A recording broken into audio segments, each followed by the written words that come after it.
Dear participants, dear viewers all over the world, welcome to the digital talk, What Makes Catalonia's Day of Books and Roses so special? My name is Laura Foraster, and I'm the Secretary General of DIPLOCAT, the public-private consortium that works to connect and project Catalonia to the world. If there is a special day in Catalonia, this is no doubt the 23rd of April, when we celebrate Sant Jordi, St. George's Day. This is the day in which people go out to the streets and buy roses and books for their beloved ones.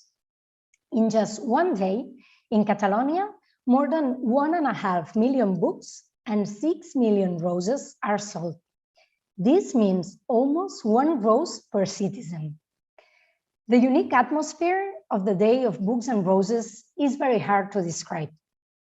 It's a working day, but people find a moment to go out and visit the stalls that fill the streets of the villages and cities of Catalonia. Everyone is happy and people wait in lines to get a book dedication from their favorite author. As I said, the atmosphere is very hard to describe, and yet this is what we will try to do today with this visual event. At DIPLOCAT, we have been working to make this festivity known at an international level for many years. We have a yearly campaign and a webpage called Books and Roses, and we also invited foreign booksellers and journalists to come to Catalonia on the 23rd of April. Last year, we had to cancel at last minute our Sant Jordi visitors program, and this year we didn't even try to organize it. This is just another consequence of the pandemic, a minor one, of course. The festivity is also a very different one this year. There are just a few stalls in the streets and people don't go out massively, although the tradition to buy books and roses remains. If we can invite people over, what can we do? We go digital in the hope that we can move back to face-to-face very soon. So what we did is ask 2 foreign booksellers and 2 foreign journalists who have been in Catalonia for Sant Jordi with one of our visitor programs that I explained just before, to talk about their experience and what they like and dislike about that day. This is also going to be a way to check whether we, Catalans, are just exaggerating on the beauty of this day. Maybe they will tell us that St. Patrick is a lot much nicer or exciting. Who knows? To share the debate, we are very happy to have Matthew Tree with us, a writer who was born in London, but has lived so long in Catalonia that he writes his books in Catalan. Matthew Tree is a member of DIPLOCAT's advisory board and has written some books especially intended to explain the specific circumstances of Catalonia to a foreign audience. So thank you very much for your attention, and Matthew, the floor is all yours. Okay, thank you very much, Laura. Before I introduce the guests, for the people watching this digital talk, is there any other kind on YouTube? I'd like just to remind people that the history of the Sant Jordi's Day, the Day of St. George in Catalonia, the tradition of giving the rose to people you love dates back to the 15th century, and the tradition of giving a book to the people you love dates back to 1929, partly because the 23rd of April is not only the day of St. George, but it's also the day that Cervantes died, the day Shakespeare died, and it's also many centuries later, the day that probably the most important prose writer in Catalan, Josep Pla, also died on that day, the 23rd of April. So it's also a literary commemoration. I'd like to start by introducing our guests in alphabetical order, and that means starting with Dorothee Jung. Dorothee, wherever you are, please come out. Thank you. Dorothee is based in Cologne. She runs a major bookshop in Cologne called the Neusestrasse. And she's been organizing activities on the 23rd of April, on Sant Jordi's Day, with Catalan references, with references to Catalonia for several years now. So welcome to the talk, Dorothee. Okay. Next in line, we have, alphabetically, we have Spela Novak. Hello, Spela. Hi there. Bon dia. She's a Slovenian journalist. She works for Radio Slovenia. She's probably one of the, if not the expert on Catalonia in Slovenia, and knows a great deal about the country. Next in line from Portugal, we have José Pinho. José Pinho has a bookshop which I'm really sorry I have never been to, because I love going to Portugal. And when it's next possible, I will go to Le Devagar, which is his main bookshop. He has 6 others in Portugal, and it's often classified in bookshop rankings as one of the most beautiful bookshops in the world. And the last, but by no means, absolutely by no means least, we have Edita Slezakova, who's a journalist from the Hungarian minority in Slovakia. Hi there. And she runs a magazine, a newspaper, better said, called Újszó. And she's also the president of the European Association of Daily Newspapers, which, if I've understood correctly, deals especially with minority languages in different countries, like German in Romania, or in fact Hungarian in Slovakia, which is your particular case. So what I'd like to do to begin with is to ask you all your answers, please, to begin with only in alphabetical order.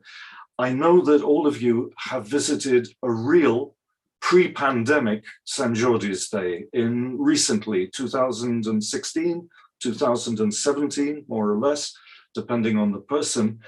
And I'd like to ask you, starting with Dorothee, if you could tell us what personal impressions you had when you saw the Day of the Book and the Rose in Barcelona. Yes, it was a great experience. It was great to see everyone having a blast buying a book. Everyone brings to joy with a book. Everyone talks about books and authors. That was a great feeling of happiness for a bookseller. And it was a great literature festival on the streets. Authors are sitting in parks, and you can watch them on great video walls. And it was a happiness of books and roses. Okay, so it's interesting. The word you used more than once there was happiness. This sensation of just joy, really, of seeing this going on. Great atmosphere. It was euphoric. Euphoric. Okay, yes. Great. Spela, how about you? Hi. Hi there. Well, I have to say, Matthew, that you must be exaggerating, because in Slovenia there are a lot of people who know a lot about Catalonia, and there are really some experts, better experts than me. But I was in Barcelona in Day of Books on Sant Jordi in 2019, and it was, well, we have this tradition of celebrating the International Day of Books also in Slovenia. So so also this year, but of course everything is now happening online. Well, for me, it was really really big event in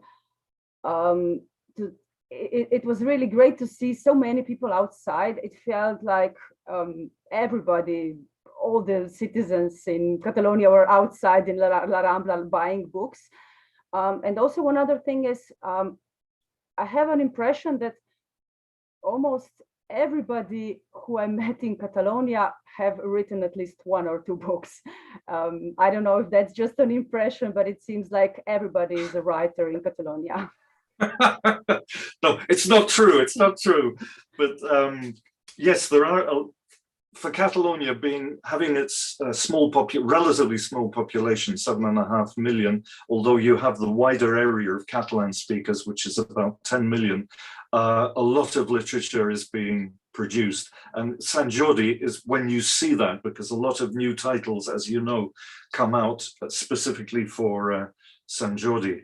José, what about your impression of Sant Jordi's Day when you first saw it?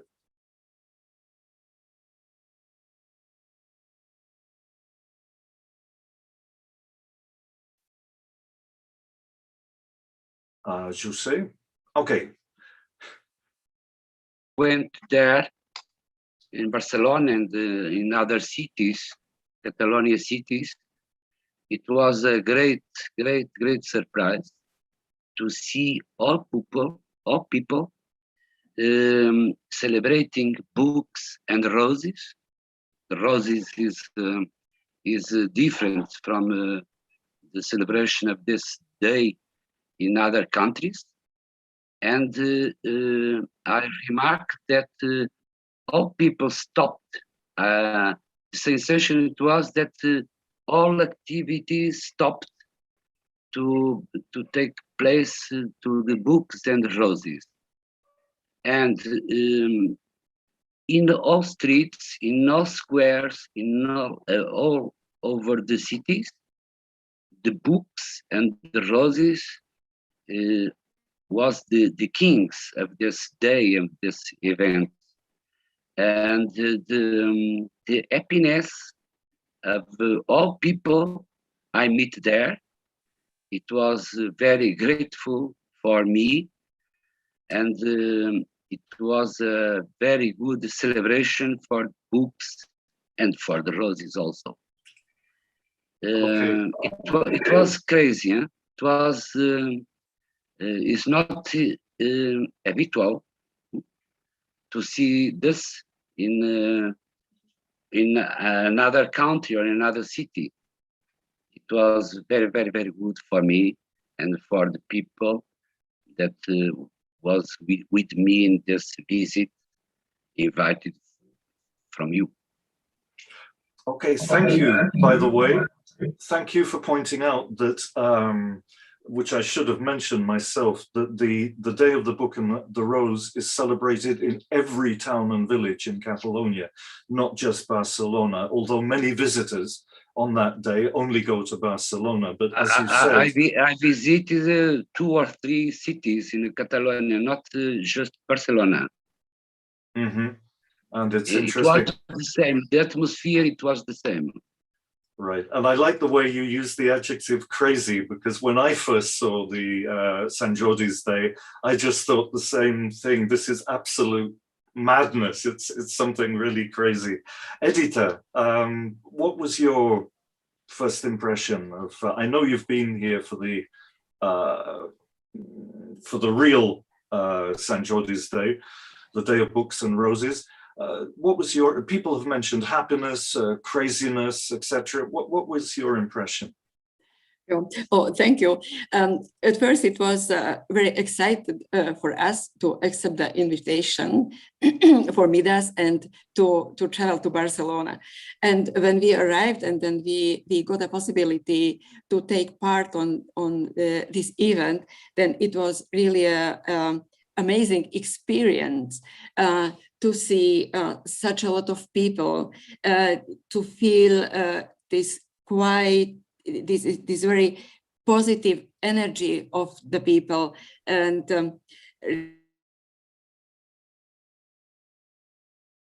such like that elsewhere. And maybe I can tell you my small story, my small personal Please. story. What was my first idea when I saw Books and Roses? Maybe you know the name of the well-known writer, Sándor Márai. He's yes, a of Hungarian. course. Yep. Yeah, I've read him. Yeah, he's a Hungarian, or he was a Hungarian writer. He emigrated to America, and it was not allowed to publish his books during the communism in the Hungarian language. But then afterwards, a lot of books, or all of his books were published. And once he told that the worst thing would be to left out of the newspaper the culture, the issue of culture. And if it is needed to save money, nowadays everybody should try to save money, then it is not allowed to save money on the culture. You should try to find any other possibility. And this was my first idea. Oh my God, to see a lot of people, this high interest, this very positive atmosphere. And really, this is the culture. And I think that for a minority newspaper and for the minority people, the culture is maybe most important thing. And this was something special for us. And thank you very much for the possibility again. And congratulations that you have such a nice tradition. Thank you very much indeed. In fact, you've mentioned something which I'd like to ask you all about later, which is the what you talked about, promotion of culture and specifically the promotion of reading. But I've got one very obvious question, only slightly less obvious than the first question, which is to ask you again, I'm afraid in alphabetical order, but later we can talk more freely. The situation at the moment, right at the moment with COVID, we're still in the middle of a pandemic. In your respective countries, Dorothea, I wonder if you could start with that. What's the situation with the bookshops? What's the situation with literature in general? But especially the bookshops, are they open? Are they closed? What's happening in Germany? In Germany, it's different. In our town, Cologne, we have click and collect.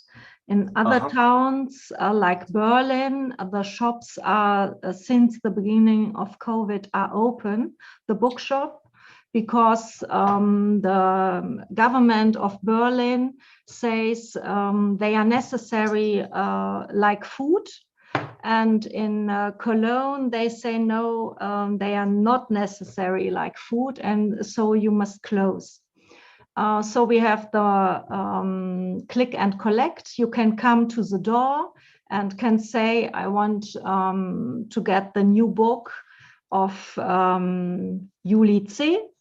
And then you get this book and you can pay, and we wish you a good day and healthy. And that's it.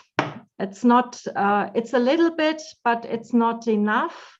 And all authors who are not in the front line and not in the media or in the social media, where booksellers, when customers comes and booksellers say, it's a good book, read it, that's not at the moment. And that's a great problem for the books, for the authors, for the booksellers. Okay, when you say click and collect, then it doesn't mean buying online. It means that they do go physically to the bookshop, but they can't go inside the bookshop in Cologne. Yes, in Cologne, they can't get, they can buy online. We have boys who are deliver in our quarter, and that's okay, but they can't go into the bookshop. Okay. And you mentioned Berlin as a place. What about all the other German lands? Is every situation different depending on the land? Every situation is different. In Munich, it's another. They don't have click and collect. They have click and meet. You can make a date, and then can 5 people go into the shop. That's possible because we call it Föderalismus. Every government of the section can make the decision. Okay, thank you for that. That's quite an interesting situation, in fact, very varied. Spela, what's the situation in Slovenia?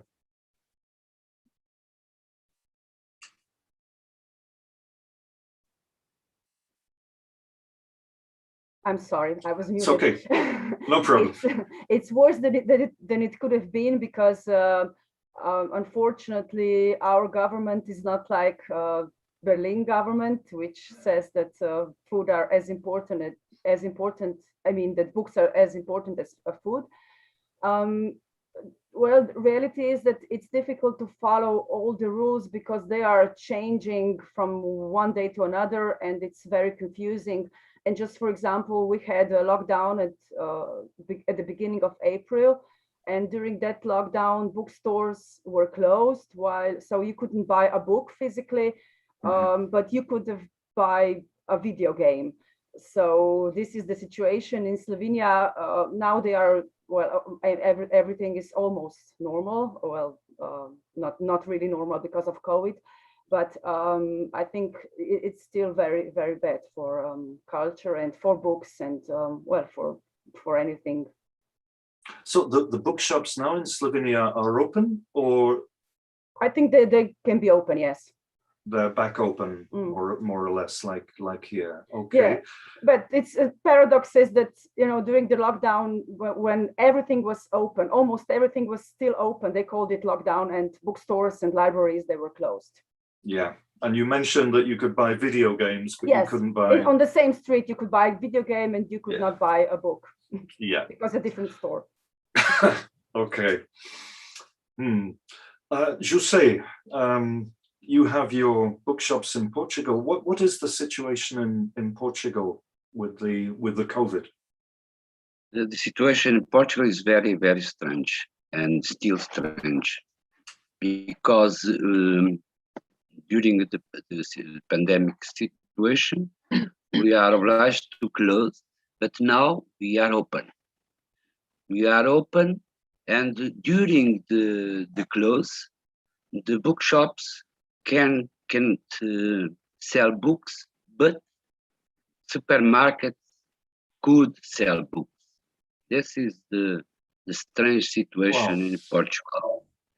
And it means that bookshops decrease and go down the sales between 17% and 50%. Wow. And supermarkets continue to sell books indifferent. Now we intend to convince the culture minister to change the situation and consider books an essential, like water or bread or something like this. But this is a discussion in this moment, and we don't know now when this discussion finish. But we want to change the situation and to maintain bookshops all year open. Do you have any? Sorry. In Lisbon, it depends. The decrease depends the situation of the local where the bookshops are. For example, in Óbidos, when we have some bookshops, Óbidos is a small city near Lisbon, world creative city of literature UNESCO, and the most part of the clients was tourists, and now we have no tourism in Portugal. It means that bookshops in Óbidos sell between 0 and 20%. This is a dramatic situation. But the bookshop, okay. Are they open? Are the bookshops actually open now? Now the bookshops are open. So from 3 weeks ago. Only 1 month 3 ago. weeks. Wow. Okay. And we are close to 2 months closed. Completely. Okay. Okay. Except the supermarkets. Yeah, that is yeah, the supermarkets can And sell the books. And, petrol station and post station, they could sell books, but not bookshops. right, that It's is bizarre. No? very strange. In Very fact, very strange. strange indeed. Yeah. Edita, the situation in Slovakia with bookshops.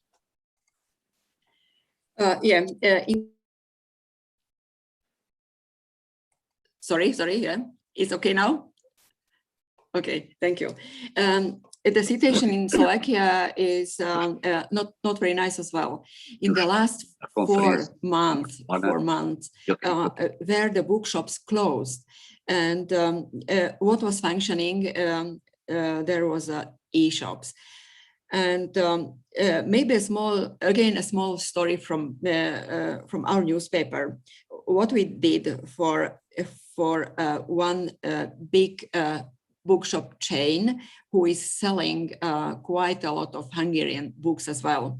Mm-hmm. Every Monday we published a small article about 3-5 books we were offering for the reading, and we published the address of the web shop as well, and we did it for free, of course, not as advertisement, because we wanted to support the bookshops.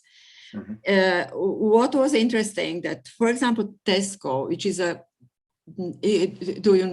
you know what is going on? Yes, at Tesco. Yeah. Tesco has taken over England. It's like yeah. And it was interesting that for Tesco was forbidden to sell books. They could sell food and fruit and vegetable and so on, but for them was forbidden to sell books, clothes, socks, and other things. It means I went to shop to the Tesco and okay, I saw the books, but I couldn't buy any of them. And what the biggest problem is maybe now for these bookshops, because they are open from Monday this week. They have a lot of debts for a rent, maybe for a salary, not, but they had to reorganize all their company procedures, and they had to reduce the staff. A friend of mine, he's the owner of the biggest book chain in Slovakia, and I had sometimes a feeling that it will be some private tragedy with him, because can you maybe imagine that you have a big bookshop chain with maybe about 50 bookshops. You have to pay a rent, you have to pay a salary and other costs, and you have no income. And the income they were able to produce with the e-shops was maybe 10%. If was 10%, it was a good case. 10% from all the their how does it call in English? Umsatz. Okay, then from all the money they are able to produce during the year. And turnover, yeah, it is turnover. Yeah. Okay, thank you. And really, this is a big tragedy. There is no statistics yet in Slovakia how many bookshops will be closed forever, but that the small bookshops, they will be closed, I'm sure. Okay, no, that fits in with, I have a good friend who's a bookseller in a town near Girona. Mm-hmm. And at the beginning here in Catalonia, the bookshops were completely closed. It was even, they couldn't even do click and collect, like that Dorothy was explaining. Or if they did, it was illegal. They had to look out for the police, you know. I remember because I bought a book and it was like an illegal act, you know. I had to sort of take it quickly and run off. But she had that only, I think, for a maximum of 2 months. and she has a very successful bookshop. But during those 2 months, she was very, very frightened that her business would close. So I can imagine that what you're explaining, if this goes on for months and months and months and months, it's a lot of shops are going to close down. Yeah, and you know, it was not the case that the bookshops were closed for last 4 months, because it is only one part of all this very problematic period, which started in the middle of March 2020. Right. It means if they had some money left on their account, then they had to give it out, and they were really without any money for this last 4-month period. Right, the money's finished for that period. Okay. I'd like to ask you all, if that's okay, my third obvious question, and then we've got a question from someone who's watching this, which I'll give you all in a moment. Okay, I'll ask that question at the end, and this is my third question, which it's the last of my 3 obvious questions. I think it was all of you, in fact, have mentioned when you came to the Day of the Book and the Rose for the first time, that you found it was so positive, so extraordinary, that so many people were interested not just in buying the roses, which is very important as well, it's a sign of love, but also buying books, that books had become the protagonists of an entire country for at least one day. And I suppose the third question is, in your respective countries, what is the situation with reading, with books? Here, what they're saying in Catalonia and to a certain extent in Spain in general, they're discovering that there's a kind of upturn, an increase in the number of readers. But again, it depends very much on the situation. The average in Spain as a whole, it's a little higher in Catalonia, but not very much higher, is that 40% of people, 4 out of every 10 Catalans, never read a book from the beginning of one year to the next. They buy a book on Sant Jordi's day, but that doesn't mean they necessarily read it. But now that figure is getting better, a lot better, curiously enough, because of the pandemic. Dorothee, if I could go back to you, what's the situation in Germany, which has quite a high reading index? Has it increased? Has it gone down? What's going on there?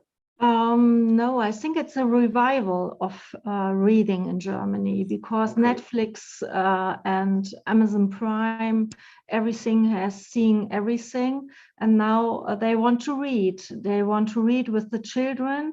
It's very important because the schools are closed too, and and the kindergarten are closed too.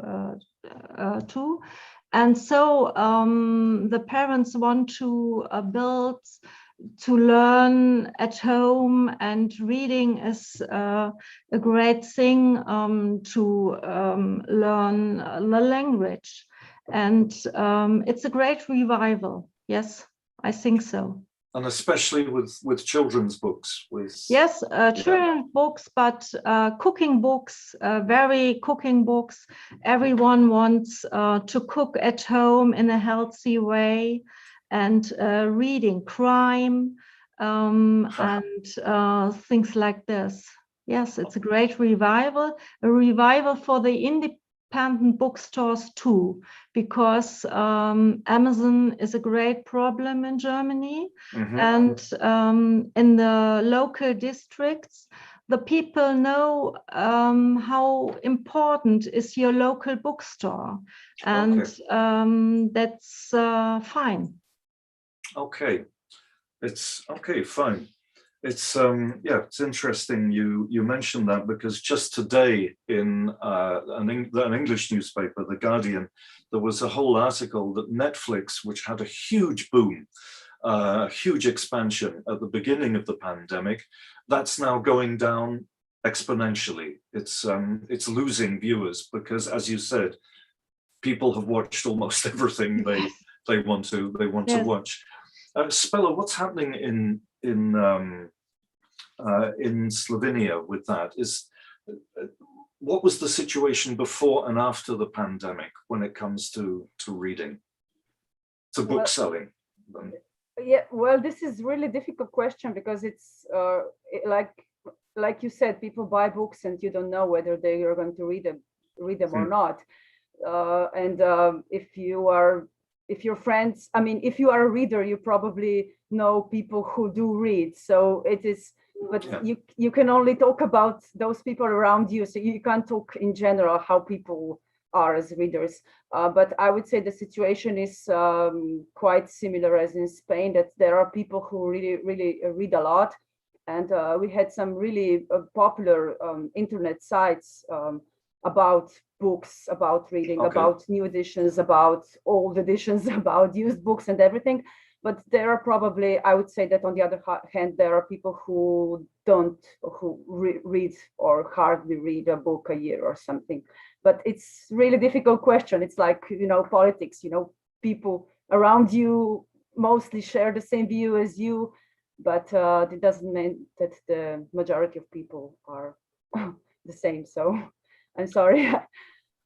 No, okay, but it's so, yeah, but it's interesting when you mentioned about the proliferation of websites about books and reading, which in Britain at least has become extremely important, especially ones which deal with specialized things like secondhand books or specific subjects and so forth. But you never know, if people only read those sites or they also read books. I don't know. Yeah, if they exactly. No, it is a bit. Sometimes that happens with Sant Jordi because everybody buys a book. I mean, that's or almost everybody buys a book, but of course they give it to somebody else. Maybe that somebody else doesn't want that particular book, so you never quite know who's reading, who's not reading, and so forth. José, you were saying that in Portugal the situation is really strange. You can buy books in supermarkets and railway station kiosks, but it's only recently, what is it, the last week or so, that you can buy books in bookshops. But what's the situation with readership in Portugal, both before and after the pandemic? Is it like Catalonia, where it's 60-40, 60 read and 40 don't, or is it a bit higher, lower? Is it increasing? I think that is similar than in Catalonia. At the end, I think that selling books is reduced, but reading not. I think that reading during the pandemic era increased a little.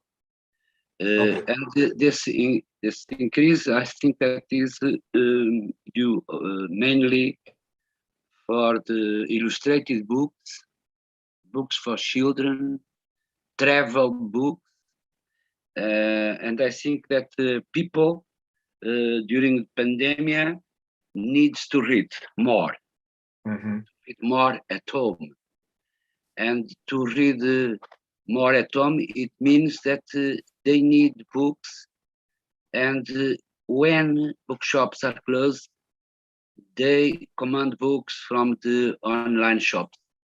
And in this area, I think that there are, in this moment, a big increase in the selling from online shops. When you say online shops, does that also include independent bookshops like yours? Yes, but the mainly online shops in Portugal is WOOC, and also another strange thing, the sites of the publishers. Okay. Because publishers can sell books directly to the customers, and they do big reductions in the prices. This is very, very strange, because we have a fixed price law. Yeah. But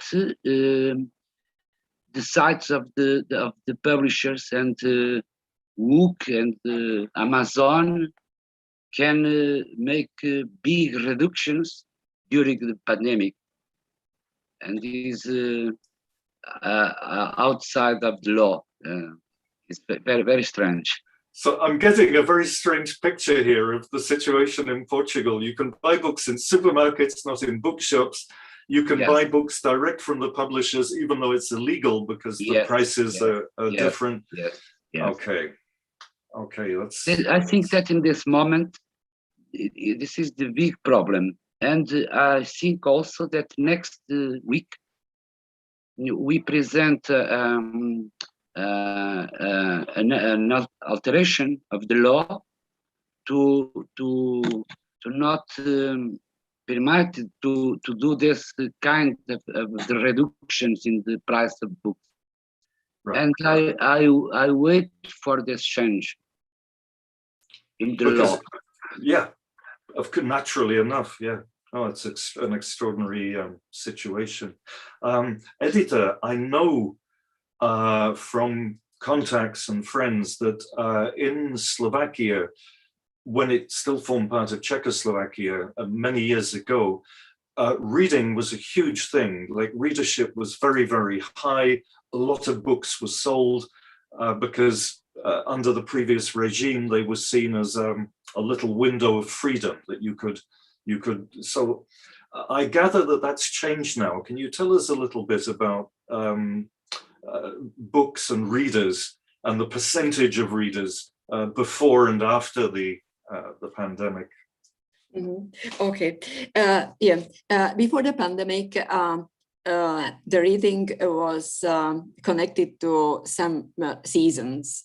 For example, in the summertime, when the people went to the holiday, then they bought a lot of how can I say, light books, like Daniel Steele and so on. Yeah, about love and so. And then the next season was always before the Christmas. Okay.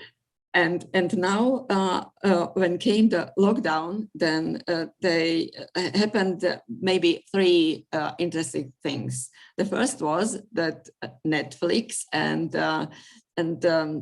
like Netflix, other movie channels, they had a big boom. Everybody was watching television, movies, and so.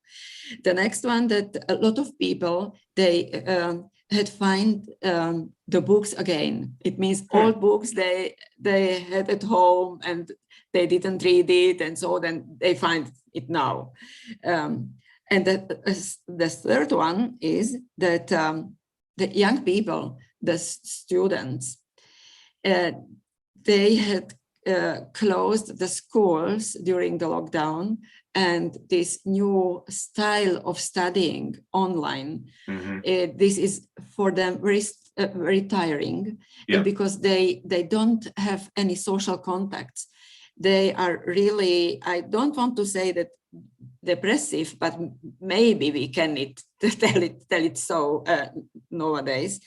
But this situation for them is very, very tiring, and they lost the need to read a book, which is a big problem. And I would say that Slovakia is a special country in this issue, because other countries, they didn't have had it here in Slovakia. And now there is a big discussion in the country about this generation. It means about these 2 school years generation, what they will achieve in the life, because they really it is, I don't want to say exactly that this is a lost generation, but this is a generation, when we compare it to the same generation in other countries, then this Slovak young generation is in most bigger troubles than the others. And they really lost the way to the reading. Okay, that's so. If I've understood correctly, you're saying that in the adult population, to describe it in some way, there was the Netflix boom, the online streaming channels boom, and so forth. But then people started discovering books that they actually had in their own home. I mean, they started reading again. But with young people or with school students, that has not been the case. That they found themselves isolated, cut off. I think that's what you said about telematic teaching has been the same everywhere. It's really tough for teenagers to go to school in front of a screen, but also you're saying that they've lost completely the habit of reading. They don't. Yes. Yes, and I would like to tell two other small stories. Sure. What we saw that libraries, they had made a lot of events on the internet for supporting reading. And the second one, then the actors, they lost their job because the theaters were closed. Then they tried to support the reading, the books on the internet, because they had their own program. They were reading poetries and so and it was really something very, very, very important, because there is then the hope that the young people, they are hanging on the internet every minute. Then there is a hope that they will find these events on the internet, and they will find the connection again to the relationship to the books, to the literature. Okay, so there's a possibility there at least. I'd like to have a look at. Okay, we've got a couple of messages here. I don't know if everyone can see these messages. I'm not too sure about this. We have a question from Heike Kehlhofer from the Barcelona Cologne City Partnership Association. And this viewer asks, how does the online competition affect the selling in personal bookstores, independent bookstores? And do you think the market will have changed fundamentally at the end of the pandemic? I would say perhaps the second part of that question is the most vital. How do you see the market when the pandemic ends? We're hoping, of course, that it does end. Any answers to that from anybody? I'm going to throw this open now. Anybody who feels like answering, please go ahead. Maybe Dorothee, because the question comes from someone from the Barcelona Cologne City Partnership Association, but anyone, please feel free to answer. Sorry, may I then a small answer from Slovakia? In Slovakia, the independent bookshops are placed mostly in small towns or small villages. And in these areas, the people, they don't use internet such often, and they don't have a big practice in the shopping on internet. Okay. And these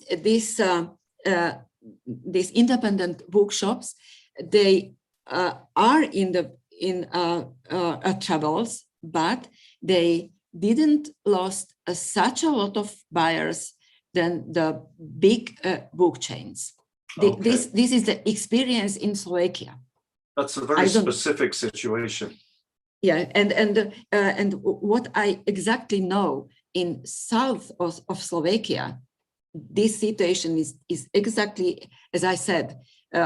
We in south of Slovakia are living the Hungarian minority, and we have a quite strong contacts to these independent bookshops. Okay. And they are telling us that, okay, it is a big crisis, but maybe they will not die. Okay, they'll survive. Dorothy, what's the? Would you have any answers for this person from the Barcelona City? What's it called? Barcelona Cologne City Partnership, who's worrying about the market when the pandemic finally ends. What are we going to see? What's going to be the situation? I think the importance of personal relationship is after the pandemic very necessary for the people. And so the independent bookstores with much personal and the personal consultants in their shops have a great future. The national players, which you can, where you can buy books in every city of Germany in the same way, they have great problems because there is no difference from Amazon and the other online player. So the independent bookstores, which their personal face and the personal offer have a good future, I think. Okay, it's interesting you said that because there's a similar situation in Catalonia in the sense that before the pandemic even. Online business is normal business. We have a communication per WhatsApp, per Signal, per Messenger at every time of the day, and that's what the customers are looking for. Okay, so you think when the pandemic ends or when it eases off, put it like that, yes, there will be a return to specifically independent bookshops? Yes, I think so. Okay, okay. In Catalonia, there's a similar situation in the sense that the big chains tend to be places where you ask for a book and there's somebody sitting behind a computer, you know, who looks for the book, but there's no contact, there's no advice giving, there's no personal link, let's say, between the buyer or the customer and the people selling the books. Whereas in the independent bookshops, you can ask for advice, you can browse, which is very important, and ask questions about the books that interest you, all that kind of things that you get in independent bookshops. But we have a special situation in Germany, and I think to Jose in Portugal, it's we have a law in Germany that all the books have the same price. If you buy books in a supermarket or an independent bookstore or at the traffic, you must pay the same price. It's a law. And the publisher can't buy the books for less or make reviews. So it's a good law for culture in Germany. Yeah, because what Jose was explaining was extraordinary, that they just change the rules when they wish to, it seems. Okay. Okay, we have a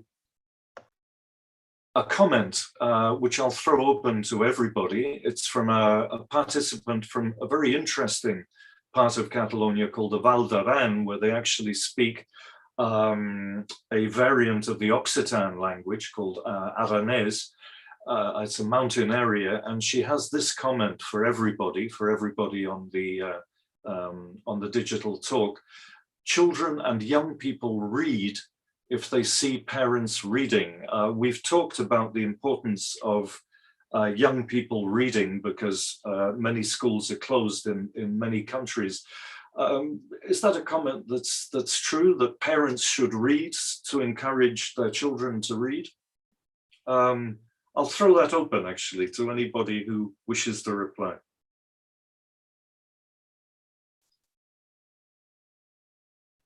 Speller, for example.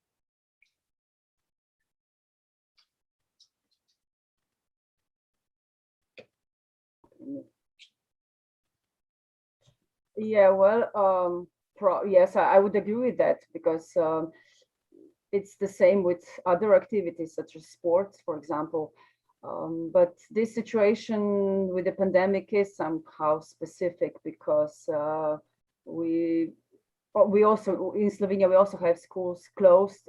We had schools closed. Now it's partly online, partly physical. But and in this situation, I think there's a lot of depression among young people, and it's and because society of their of their schoolmates is really important to them, and now they can't meet, and all this situation is really difficult. So it's in this situation, it's really hard for them to go out or to read books or to do something that really is enjoyable for them. But I have a question actually for Jose, because I thought, if I understood correctly, he said that the sales of travel books has increased, right? I mean, this is really interesting, because we can't go anywhere and people still buy travel books. Yes. Jose, I think that this is the reason.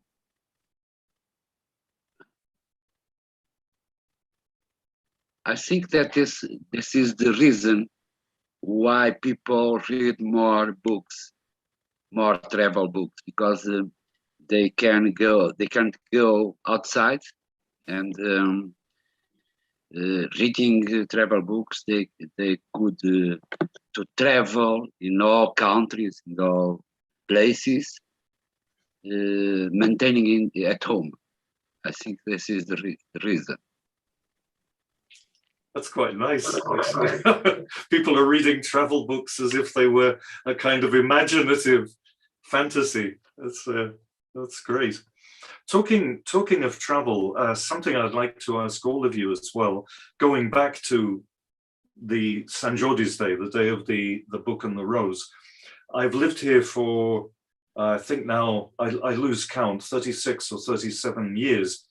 And for many of these years, and it still happens now, that when people come to visit Catalonia, they often don't have a very clear idea of what Catalonia is. They don't see anything specific about Catalonia as compared to the rest of Spain. So often they tend to see Catalonia through the view of a series of cliches that they have about Spain. I don't know, flamenco music or bullfighting or stuff like that, which, by the way, does exist in Catalonia, but it's not part of the mainstream culture, put it like that. When you came to Catalonia to see the Sant Jordi's Day, to what extent were you aware that this was a specifically Catalan event, as opposed to something that didn't exist in other parts of Spain? How much information did you have about Catalonia? Because I know, obviously, in this case, all of you, for different reasons, have some information. I always ask this question because it's of interest to me personally when people visit. What did you know about Catalonia before you came to see the book day, which is, as I think Spell has said, the possibly the most typical Catalan festival day, although it isn't an official festival, it's a working day in Catalonia. Anybody? Let's forget the alphabet. Okay, maybe can I start with a small information? Our situation at Midas was very special and interesting, because we have a colleague in our board who maybe I can say that who is at home in Catalonia. I don't want to interrupt you. Just for people watching, Midas is the European Association of Daily Newspapers. Sorry. Yeah. Okay. Thank you. Now, and this colleague has really a lot of contacts to Catalonia. He had write a book about the problems connected to independence and so. And we got from him a very, very interesting introduction before we arrived to Barcelona. What is going on in Catalonia? This was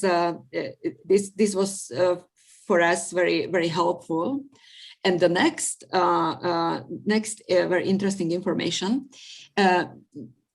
Now we have a new Midas member, VilaWeb, and before VilaWeb came to us, then we enjoyed one day at VilaWeb, and we spoke a lot with the people about Catalonia, about the movement for the independence, and so that's why then our picture about Catalonia is very colored, very positive, and really, when we arrived, it was something amazing for us. Okay, we are now in Catalonia.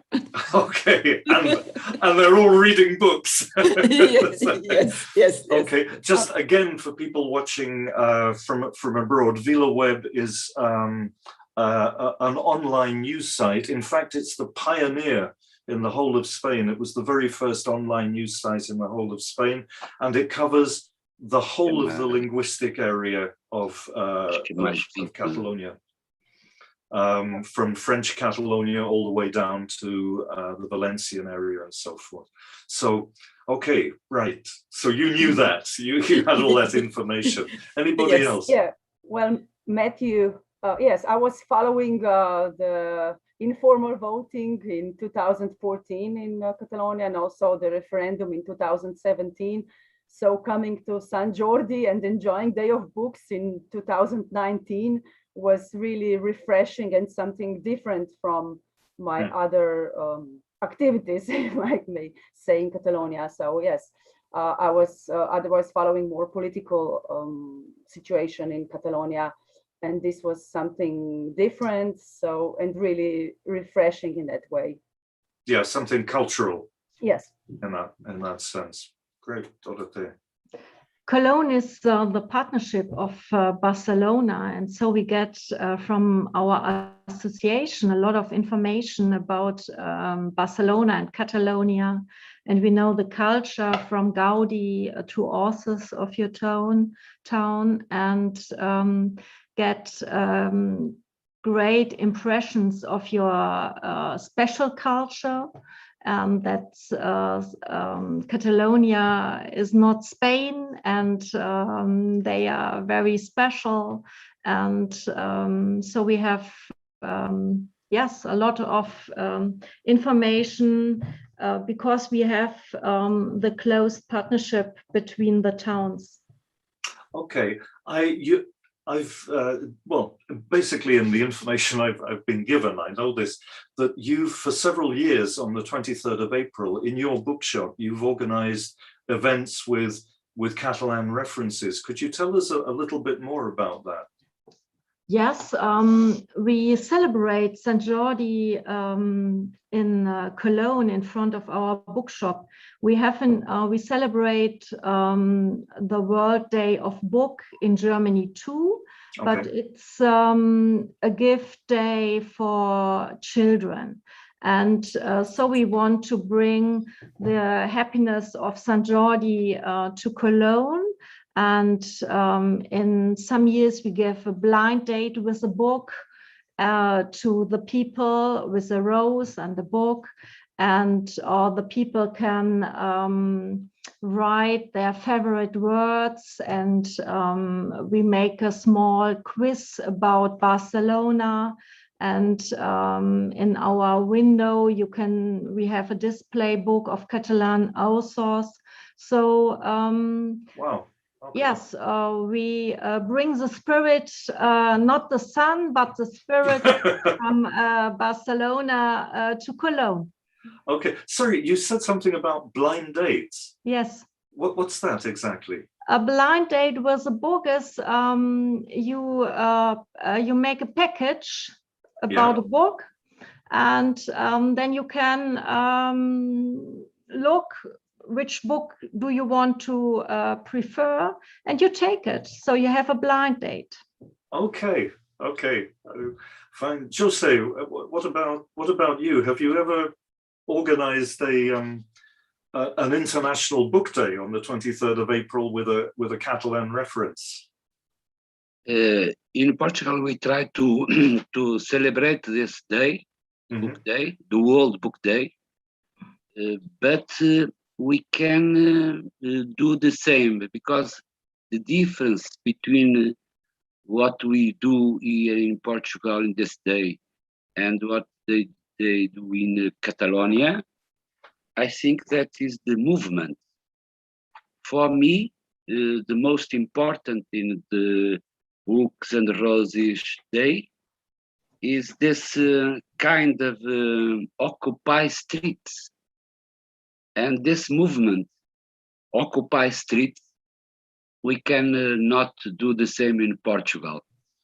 I think that people don't want to participate in this kind of movement in the streets and places.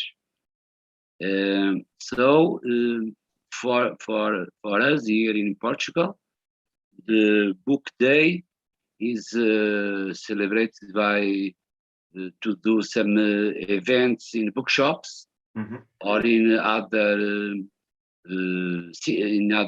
rooms, but not in the street. This is the difference. So this is a people movement that do Catalonia's Books and Roses Day, not normal. Okay. It's not normal. I don't think any of us knew that. You're saying that in Portugal, they don't like big crowds of people on the street. Maybe. Okay. Maybe No, this is the reason, but I don't know. Okay, because as you all know, on a normal Catalan Book Day, on Sant Jordi's Day, the crowds are so thick.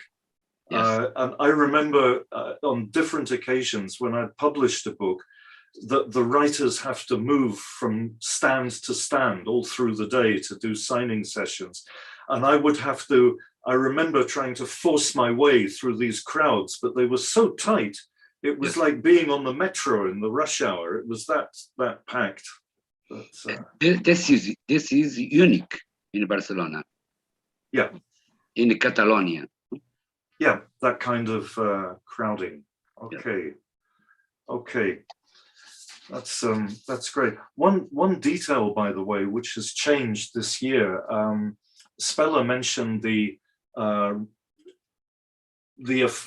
difference between going to see two political acts in Catalonia in 2014, 2017, and then in 2019 seeing a cultural act. But in fact, on Sant Jordi's Day, it's always been an open day for political movements of all kinds. All the political parties can put out their stands with their books. It doesn't matter, right, left, center. Movements like ecological groups, non-parliamentary groups like anarchist groups, whatever, everybody can put out a stand. This year is the first year that won't be possible because the restrictions with COVID have made that difficult to do.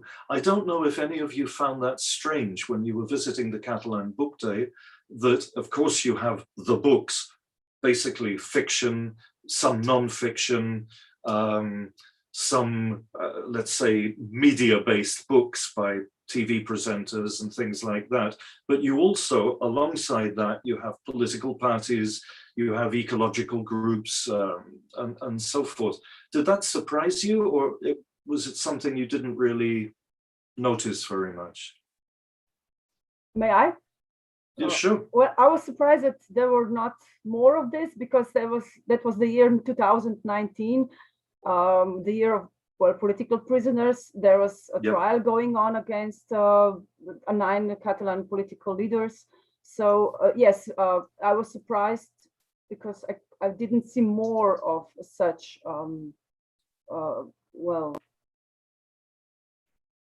political view. Yes, I mean, I could see, yes, yellow roses, yellow ribbons, but still it was more a culture than political event. I mean, a lot more cultural than political. I'd forgotten about the yellow roses, because yellow at that time was the awareness color for protesting against the situation of the prisoners, the exiles, and the political prisoners and the exiles and so forth.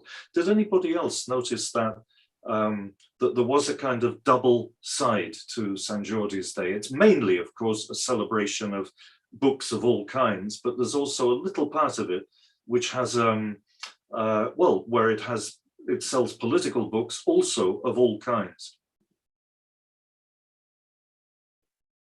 I stayed there 5 years ago. I don't notice this. Okay.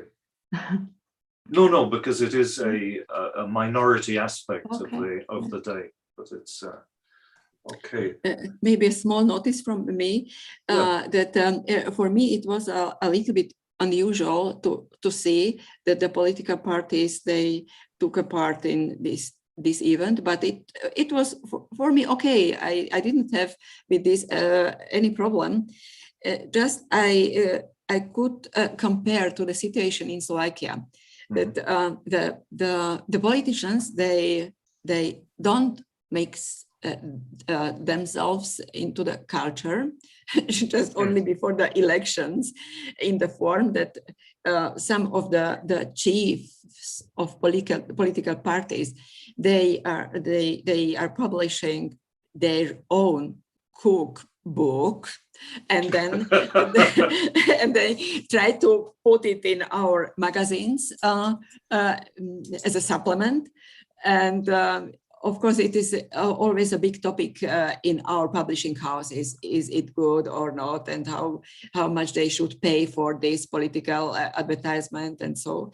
But they don't mix themselves into the culture, and sometimes it is a big problem because they forget to get the money as a support, as a subsidy for the culture.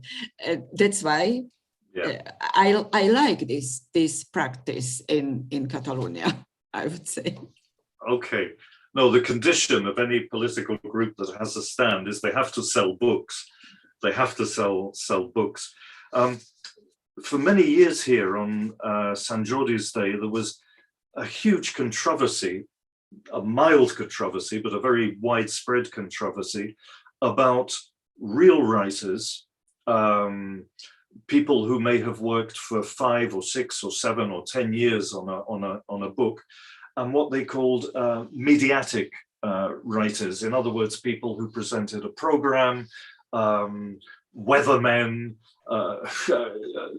people who just appeared on the media a great deal, etc., etc. And there was a big conflict, if you like, a conflict without any violence, because sometimes you would have a writer who had written a very serious novel was placed on a stand next to somebody who'd appeared in a television series that was very popular. So of course the person in the television series had a huge queue of readers, and the man or woman who'd spent like 6 years or 7 years writing their novel, you know, had maybe 1 or 2 people fighting through the crowds to get a signature from her. Is there some kind of conflict like that going on in your countries between literature, which is purely mediatic, which is based on the non-literary fame of the writers, and writers? Is that an issue? Because here it was an issue for many years.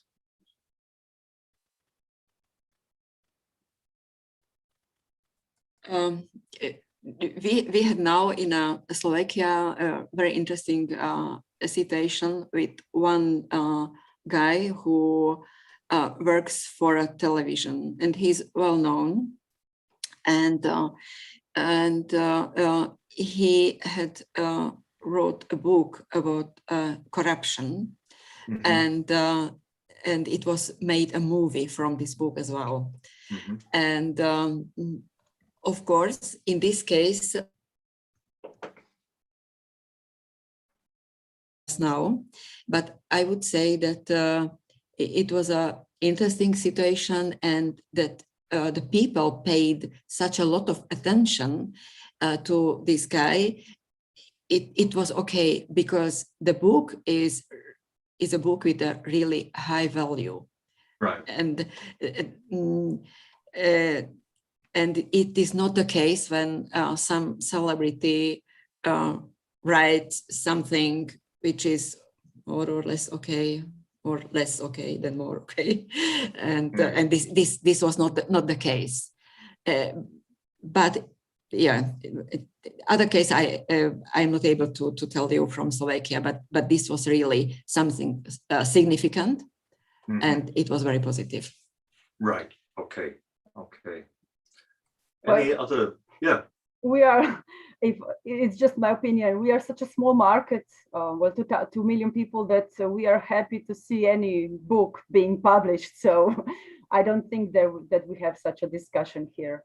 Okay. To see anything published in Slovenian? Yeah. Yes. Okay. Oh, and by the way, we do have very good translators from Catalan language, and so we have Catalan books published in Slovenia. That's interesting. That's something I didn't know. Any names in particular? Well, probably, maybe you know Simona Škrabec. Yes, I know her. Yeah. Okay. Yeah. She's one of them. Okay, because she also translates Slovenian authors like Boris Tahor into Catalan language. Yes. Yeah. Okay, great. What about the situation in Portugal or Germany between celebrity bookselling and real bookselling? I don't know. In Portugal, I think that this is not the problem, because I think that in Portugal now we have a very, very important new generation of writers, of good writers, and the writers of booksellers, they not take the major part of the attraction from the readers, from the people. But I think that is because we have this new generation of very good writers and illustrators. Okay, that's interesting. Okay, more or less we're coming to an end here. Dorothea, I don't know if you wanted to add anything on that particular subject. Yes, I'm always happy when people are reading. So if the young people, for example, like the book of the YouTube star, so they read it, it's fine. It's okay. It's no problem like in Portugal. Okay, great. I think we're coming to an end. If there's any other comment you'd like to make related to books in general or Catalonia's Day of the Books and Roses, please feel free to go ahead. And if not, we'll say goodbye for now. Let's say goodbye. Well, let's just. Okay. What I would like to say is I hope, hey, Sant Jordi, 2021. Yes. I'd like to see, it would be great. I really hope that next year at least there will be, as you know, we're doing a Sant Jordi this year. There is Sant Jordi this year. It will not be the same as a normal Sant Jordi. The restrictions are many. It won't be the big event, no big crowds, nothing like that. But I hope that we'll be able to see each other on the 23rd of April, if not next year, because nobody knows, the year after that, sometime in the near future. So I'd like to say thank you very much. I've actually prepared this a little bit. I'd like to say to Dorothea, vielen Dank, to spell a Havala Vam. Is that more or less right? Havala Ram. Josepinho, muito obrigado. And to editor, I think I've got this right in Hungarian, Kozonom. Is that? Okay, great. Thank you very much for taking part in this talk. Great. We meet all together next year in Barcelona. Yes. Let's hope so. That would be great. Yes. That would be fantastic. Take good care. Okay. Okay. Thank you. Bye. You're welcome. Bye-bye. Thank you.